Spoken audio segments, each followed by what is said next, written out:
Bem-vindo a mais um encontro com a Palavra. Nesse programa desenvolvemos um estudo introdutório de todos os livros da Bíblia e hoje iniciaremos o estudo da última carta escrita pelo grande apóstolo Paulo, a segunda carta a Timóteo. Iniciamos o estudo dessa divisão da Bíblia, as cartas pastorais, com a carta aos Romanos e concluiremos com 2 Timóteo. Propositalmente alterei a sequência de estudo delas para que 2 Timóteo fosse a última a ser estudada, já que ela representa as últimas palavras, o testamento e os últimos desejos do apóstolo Paulo. Estudiosos afirmam que durante seu primeiro encarceramento em Roma, Paulo ficou acorrentado entre 2 soldados romanos, mas com licença, para dar estudos bíblicos, receber visitas e ajuda de fora para suas necessidades, e que depois de um tempo foi solto. Essas especulações extrapolam o relato bíblico.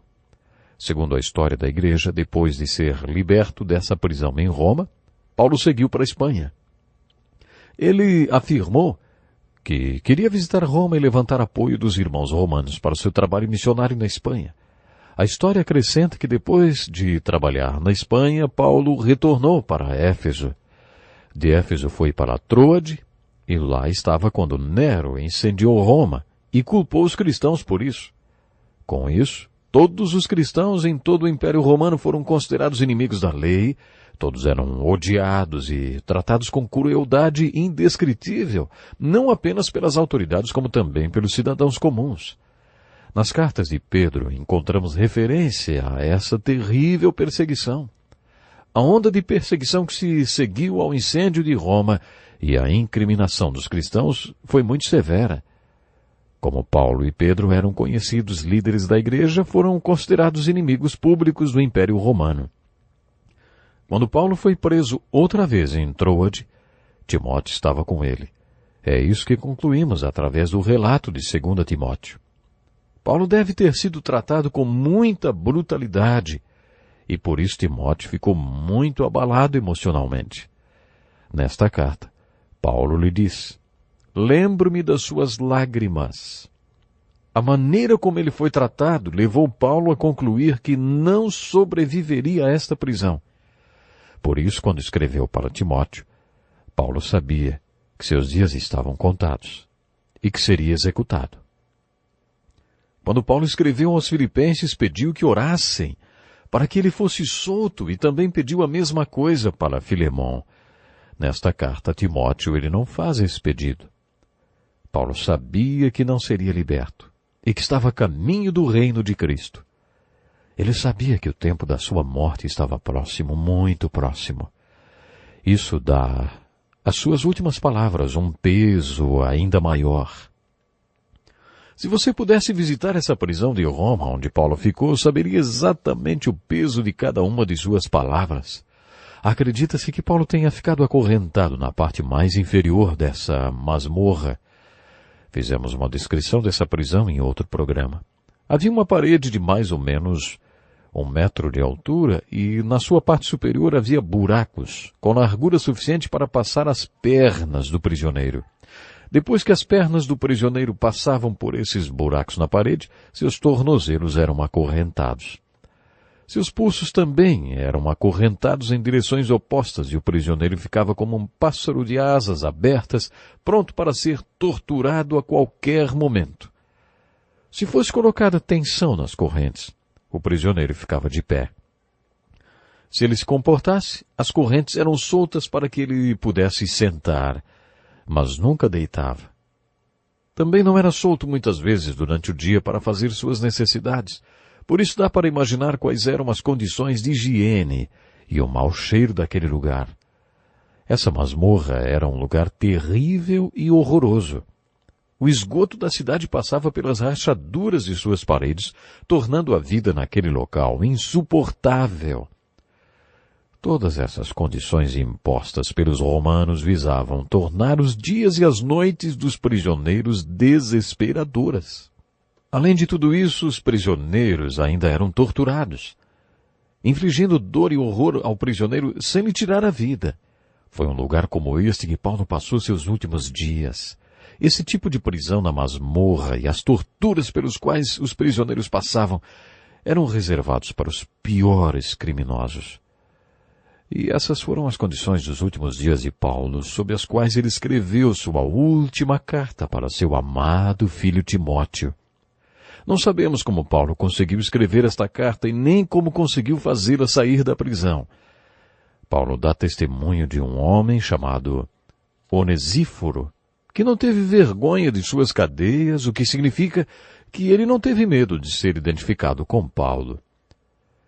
Era perigoso visitar um prisioneiro como Paulo naqueles tempos em Roma. Era capaz do visitante ser acorrentado junto ao prisioneiro e não sair mais. Foram nessas condições que Paulo escreveu sua segunda carta a Timóteo. Com tudo isso, Paulo conta a Timóteo que todos os da província da Ásia o abandonaram, com poucas exceções como o velho Onesíforo e seu dedicado e amado médico Lucas. Alguns ficaram com Paulo. O restante o abandonou e fugiu, assim como os apóstolos fizeram com Jesus. Talvez tenha sido esse homem chamado Onesíforo que tenha levado essa carta para fora da masmorra, ou então o Dr. Lucas. O que sabemos com certeza é que Paulo não escreveu esta carta com as próprias mãos. Ele provavelmente a ditou para alguém. Com essas informações sobre a prisão em que Paulo estava e conhecendo um pouco mais sobre como ele viveu na época em que escreveu esta carta, podemos ter uma maior dimensão do seu contexto e do peso que teve cada palavra que saiu do coração de Paulo. Seria bom que se fizesse um filme sobre a vida de Paulo, mostrando-o acorrentado nessa prisão. O roteiro seria a segunda carta a Timóteo. Eu gostaria que você memorizasse e estudasse essas últimas palavras de Paulo. Se pudéssemos ouvi-las dentro do contexto onde tudo aconteceu, captaríamos melhor o sentido e o significado dela. Depois dessa introdução, acho que podemos iniciar o estudo de 2 Timóteo. Dou graças a Deus a quem sirvo com a consciência limpa, como serviram os meus antepassados, ao lembrar-me constantemente de você noite e dia em minhas orações. Você tem problemas para dormir? Se você estivesse acorrentado como Paulo estava naquela prisão de Roma, você acha que conseguiria dormir? Será que suas noites demorariam a passar? Paulo passava as longas noites na masmorra orando. Ele foi um grande guerreiro de oração. Já falamos aqui que se fizéssemos uma lista de todas as pessoas que Paulo mencionou em suas cartas pelas quais ele orava, concluiríamos que era uma lista muito longa e que por isso ele devia passar muito tempo orando. Paulo compartilhou com Timóteo. Dou graças a Deus a quem sirvo com a consciência limpa, como serviram os meus antepassados ao lembrar-me constantemente de você noite e dia em minhas orações. Lembro-me das suas lágrimas e desejo muito vê-lo, para que a minha alegria seja completa. Recordo-me da sua fé não fingida, que primeiro habitou em sua avó Lloyd e em sua mãe Eunice, e estou convencido de que também habita em você. Por essa razão, torno a lembrar-lhe que mantenha viva a chama do dom de Deus que está em você mediante a imposição das minhas mãos. Pois Deus não nos deu espírito de covardia, mas de poder, de amor e de equilíbrio. Através deste texto percebemos algumas características da personalidade de Timóteo. Ele tinha sido muito tímido e talvez enfrentasse problemas para se relacionar com as pessoas. Paulo sugere que o milagre de Timóteo aconteceu através da imposição de mãos. Paulo relembra Timóteo do acontecido. Torno a lembrar-lhe que mantenha viva a chama do dom de Deus que está em você, mediante a imposição das minhas mãos. Pois Deus não nos deu espírito de covardia, mas de poder, de amor e de equilíbrio. A essa altura muitos já não queriam ser associados à pessoa de Paulo. Paulo incentivou Timóteo. Portanto, não se envergonhe de testemunhar do Senhor nem de mim, que sou prisioneiro dele, mas suporte comigo os meus sofrimentos pelo Evangelho, segundo o poder de Deus. Paulo exorta. Não se envergonhe de testemunhar do Senhor nem de mim. Paulo exortou Timóteo a se posicionar a favor de Cristo. Naqueles tempos de intensa perseguição, se uma pessoa negasse a Cristo, provavelmente sobreviveria. Paulo não estava estimulando Timóteo a se esconder, Ele não estava dizendo, não deixe que ninguém descubra que você segue a Cristo. Paulo estava incentivando exatamente o contrário. Ele fez um belo resumo do Evangelho, onde revelou seu coração missionário. Segundo o poder de Deus que nos salvou e nos chamou com uma santa vocação, não em virtude das nossas obras, mas por causa da sua própria determinação e graça. Esta graça nos foi dada em Cristo Jesus desde os tempos eternos, sendo agora revelada pela manifestação de nosso Salvador, Cristo Jesus. Ele tornou inoperante a morte e trouxe à luz a vida e a imortalidade por meio do Evangelho. Desse Evangelho, fui constituído pregador, apóstolo e mestre. Por essa causa também sofro, mas não me envergonho, porque sei em quem tenho crido e estou bem certo de que Ele é poderoso para guardar o que lhe confiei até aquele dia. Retém a fé e o amor em Cristo Jesus, o modelo da sã doutrina que você ouviu de mim. Quanto ao que lhe foi confiado, guarde-o, por meio do Espírito Santo, que habita em nós. No final de sua vida, Paulo viveu circunstâncias muito difíceis. Suas palavras para Timóteo não foram como as de um importante teólogo que fala com seu aluno, tipo, Timóteo, sei muito bem no que acredito. Estou agradecido e convencido pela oportunidade de transmitir a você tudo o que aprendi. Sei de tudo que lhe ensinei, e eu sei que você compreendeu e guardou tudo muito bem, e é isso que importa. Paulo não falou nada disso, não. Ele não usou esse tom prepotente. O que Paulo compartilhou com Timóteo foi o que ele tinha no coração. Era isso que importava enquanto estava acorrentado naquela masmorra em Roma. Uma das coisas mais importantes que Paulo fez em todo o seu ministério foi escrever e nos deixar essas cartas. 5 delas foram escritas da prisão e o Espírito Santo as tem usado para continuar a obra que foi confiada a Paulo.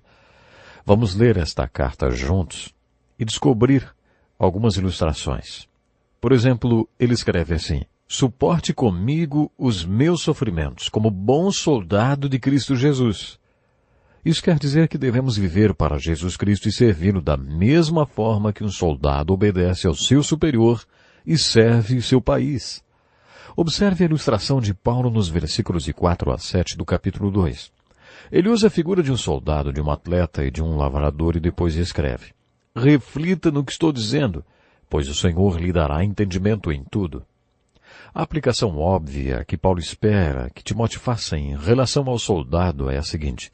Quando um homem é chamado para servir como soldado numa guerra, ele para todos os seus outros afazeres. Ele se dedica total e completamente a vencer a guerra.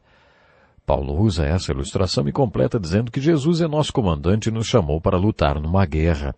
Por isso Paulo disse a Timóteo para não se envolver com as coisas deste mundo, nem para se prender a coisas materiais. A ordem de Paulo é que Timóteo seja como um soldado, separado para lutar uma guerra para o comandante superior, Jesus Cristo. Depois Paulo usa a ilustração de um atleta, dizendo assim, nenhum atleta é coroado como vencedor se não competir de acordo com as regras. Em toda competição existem regras para serem seguidas. Seria muito mais fácil só chutar a bola para a trave que estivesse livre e marcar o gol, do que ter de driblar todos aqueles jogadores que vêm em cima de você. Mas não é assim que se marca o gol. Todo jogo tem suas regras. Paulo está dizendo a Timóteo que também há regras na vida com Cristo, e uma delas é que sofremos por Jesus Cristo. Temos de carregar a nossa cruz, seguir a Jesus e sofrer. Recebemos de Jesus Cristo a graça para sofrer, mas não dá para excluir o sofrimento das regras do jogo. Paulo também usou a ilustração de um lavrador. Por que ele usou a figura de um lavrador? Porque um lavrador trabalha muito. Quantos de vocês cresceram numa fazenda de plantação, hein? O lavrador dá duro para semear e depois trabalha duro para colher. Eu tive o privilégio de passar a minha infância, adolescência e parte da juventude exatamente como lavrador. Bom, no final, sempre o lavrador tem a recompensa. Qual é a recompensa? A colheita. Paulo usou essa ilustração quando escreveu, o lavrador que trabalha arduamente deve ser o primeiro a participar dos frutos da colheita. Continuando, Paulo enfatizou o Evangelho. Lembre-se que Jesus Cristo, ressuscitado dos mortos, descendente de Davi, conforme o meu evangelho, pelo qual sofro e até estou preso como criminoso, contudo, como é linda essa passagem, contudo, a palavra de Deus não está presa. No meu escritório tem um quadro muito bonito do apóstolo Paulo na prisão escrevendo suas epístolas inspiradas pelo Espírito com os pulsos acorrentados. Embaixo, a inscrição de 2 Timóteo. Estou preso como criminoso. Contudo, a palavra de Deus não está presa. Este versículo tem um profundo significado para o pastor Dick Woodward, porque o escritor desse estudo, a qual eu narro para você, pastor Dick Woodward, ele é tetraplégico. Apesar de ele estar preso, a palavra de Deus não está, e sai do seu computador para todo mundo em mais de 15 línguas. O pastor Dick Woodward usa um software que capta sua voz e a transforma em textos escritos para a rádio, transmitidos para várias partes do mundo. Talvez se não fosse pela sua prisão, o apóstolo Paulo jamais teria escrito essas epístolas. E, por exemplo, se não fosse por sua prisão como tetraplégico, o pastor Dick Woodward jamais escreveria o encontro com a palavra se ainda fosse um pastor forte e saudável cuidando da sua igreja. A sua deficiência não foi um corte, mas foi uma poda. Em João capítulo 15, versículo 2, lemos que quando nosso Pai Celeste encontra um ramo frutífero na videira de Cristo, ele poda para que dê mais fruto ainda. A prisão de Paulo e a deficiência do pastor Dick Woodward, ainda que menos grave, claro, são tipos de poda. A história da igreja mostra que apesar de Paulo ter escrito suas cartas na prisão, as cartas não ficaram presas. A palavra de Deus que veio para nós através do apóstolo Paulo já libertou mais prisioneiros e trouxe mais liberdade do que qualquer outra força existente no mundo. No próximo versículo, Paulo fala assim: por isso tudo suporto por causa dos eleitos, para que também eles alcancem a salvação que está em Cristo Jesus com glória eterna. Quando você ler 2 Timóteo, lembre-se sempre que Paulo estava sofrendo quando escreveu esta carta. Observe as palavras que Paulo escreveu em seu sofrimento. Se morremos com ele também viveremos. Se perseveramos, com ele também reinaremos. Se o negamos, ele também nos negará. Se somos infiéis, ele permanece fiel, pois não pode negar-se a si mesmo. O firme fundamento permanece inabalável e selado com esta inscrição: o Senhor conhece quem lhe pertence. Essas palavras servem de grande consolação. Você sabia que é possível ficar tão doente e fraco a ponto de não ter mais fé? Não ter forças para crer e orar? Conheço uma mulher que passou por uma cirurgia que extraiu 1,5 metro de uma parte gangrenada do seu intestino. Ela me disse: ei, pastor, cortaram Deus da minha vida quando fizeram essa operação. O Senhor não impediu que isso tudo acontecesse. Sabe, ela achava que o Senhor a tinha abandonado. Eu sabia que uma cirurgia dessas pode ter efeitos físicos e emocionais permanentes.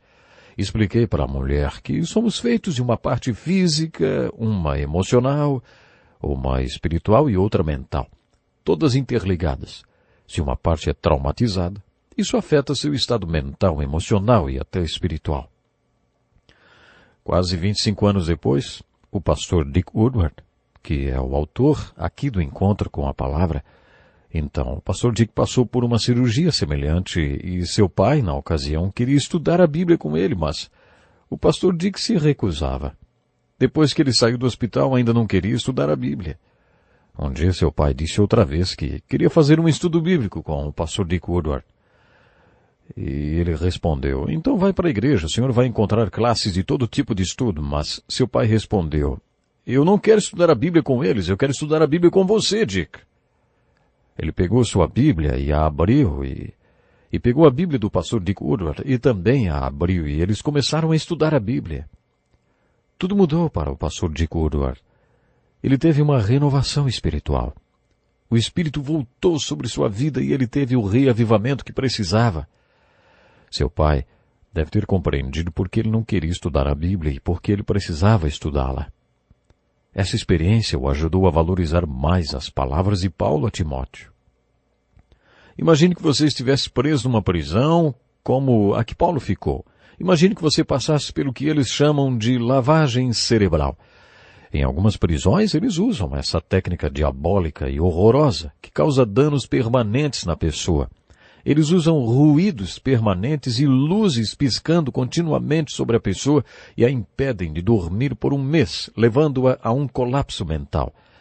Imagine que tudo isso acontecesse com você até que finalmente você acabasse escrevendo a confissão que eles queriam, negando a Jesus Cristo. Será que você estaria pecando? Não. As Escrituras nos afirmam que, preste atenção, se somos infiéis, ele permanece fiel, pois não pode negar-se a si mesmo. O Senhor conhece quem lhe pertence. Mesmo que estejamos fracos demais para orar ou para crer, Deus nunca vai negar-se a si mesmo. Mesmo que sejamos infiéis, ele permanece fiel para nós. Esta segunda epístola de Timóteo é repleta de verdades preciosas. Você vai entender e apreciar mais estas verdades se compreender o cenário no qual elas foram escritas. Caminhando na leitura desta carta, você vai perceber que o apóstolo Paulo ilustrou o que estava dizendo com a figura dos vasos numa casa daqueles tempos. Tenho certeza que Timóteo entendeu a ilustração de Paulo. Naqueles dias, eles usavam muitos vasos ou potes em casa. Alguns deles tinham funções honrosas e outros nem tanto. Alguns eram feitos de ouro e prata e outros de barro ou madeira. Não havia sistema de esgoto nas casas. Use um pouco de sua imaginação e descubra para que serviam alguns desses vasos com funções desonrosas. Talvez as palavras do capítulo 2, versículo 15, sejam as mais conhecidas desta carta de Paulo a Timóteo. Procure apresentar-te a Deus aprovado, como obreiro que não tem do que se envergonhar e que maneja corretamente a palavra da verdade. Esse versículo não tem a ver com o conhecimento intelectual da palavra de Deus, mas sim com o exercitar-se na palavra de Deus e possui a mesma ideia das palavras disciplina e discípulo. Paulo estava dizendo a Timóteo para que ele se exercitasse, se esforçasse e fosse disciplinado na palavra, porque um trabalhador não tem por que se sentir envergonhado. Milhões de cristãos já memorizaram esse versículo de 2 Timóteo. Meu conselho é, continue lendo e meditando nesta carta de Paulo a Timóteo.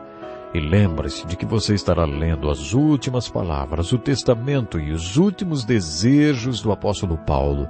Deus lhe abençoe grandemente e até o próximo programa.